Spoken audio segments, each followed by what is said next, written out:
Offrir aux apprenants du département de Pointe-Noire les meilleures conditions d'études, tel est l'objectif poursuivi par le ministre de l'Enseignement préscolaire, primaire, secondaire et de l'alphabétisation, Jean-Luc Montou, qui lors de son séjour de travail le week-end dans la localité, a fait la ronde des établissements scolaires en chantier pour se rendre compte du niveau d'exécution des travaux de construction de ces infrastructures scolaires. Le ministre Jean-Luc Montou était accompagné de l'administrateur maire de l'arrondissement 3 Tchétché, Romial Tikambou, et des députés Brice Dimitri Bayendissa et Devik Mabunda Bisuta, respectivement élus des circonscriptions de Tchétché 2 et de Lumumba 2. Première étape de cette visite de terrain, l'école primaire de Miambandila, située dans le 3e arrondissement de la ville de Pointe-Noire. Il s'agit ici de la réhabilitation des bâtiments de cet établissement construit il y a plus de 2 décennies déjà et qui se trouvait depuis quelques années dans un état de vétusté très avancé, n'offrant guère aux élèves et au personnel enseignant des meilleures conditions d'apprentissage. Après Tchétché, la délégation s'est rendue à l'école 3 Martyrs pour constater l'état d'avancement de la construction du mur de clôture du dit établissement scolaire, initié par l'élu de la circonscription de Lumumba 2.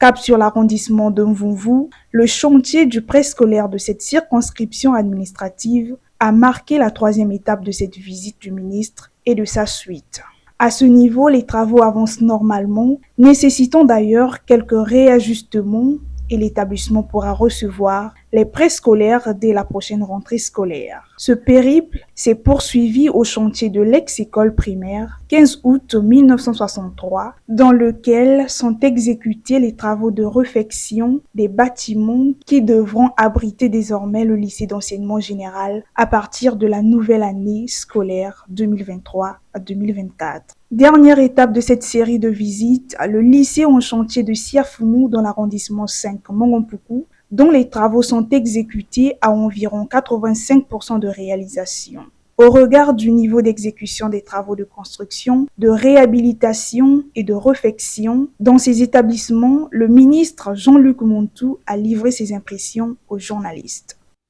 La prise en charge effective des apprenants de notre système éducatif est une préoccupation majeure, fondamentale, de son Excellence Monsieur le Président de la République, chef de l'État. Et c'est à ce titre que, conformément à notre cahier de charge, nous sommes en pré-rentrée des classes. Et c'est à ce titre que ce matin, vous l'avez dit, nous avons sillonné quelques établissements de la ville de Pointe-Noire pour voir les chantiers, les travaux de construction ou de réhabilitation, soutenus par le maire de l'arrondissement 3 Tchétché et de quelques honorables députés de la ville de Pointe-Noire. Nous avons fait cet exercice au travers duquel nous avons évidemment pris la mesure de la situation et nous réjouir de ce que, oui, dans de nombreux établissements scolaires à la rentrée prochaine des classes, nous aurons des structures de qualité pour des apprentissages améliorés et pour que la prise en charge effective de l'apprenant dans notre système éducatif soit une véritable réalité. Et cette réalité est là, véritablement matérialisée et conforme aux exigences de son Excellence, Monsieur le Président de la République. C'est une prise en charge globale de la question de notre système éducatif. Elle part de l'infrastructure à la conscientisation du jeune, à l'acquisition des compétences et à la formation du citoyen. Tous ces éléments sont gérés de façon groupée et à l'intérieur, bien évidemment, la question sécuritaire à l'intérieur de nos établissements scolaires, même aux alentours de notre système éducatif, aux alentours des écoles, elle est également gérée. Et vous avez vu avec quelle promptitude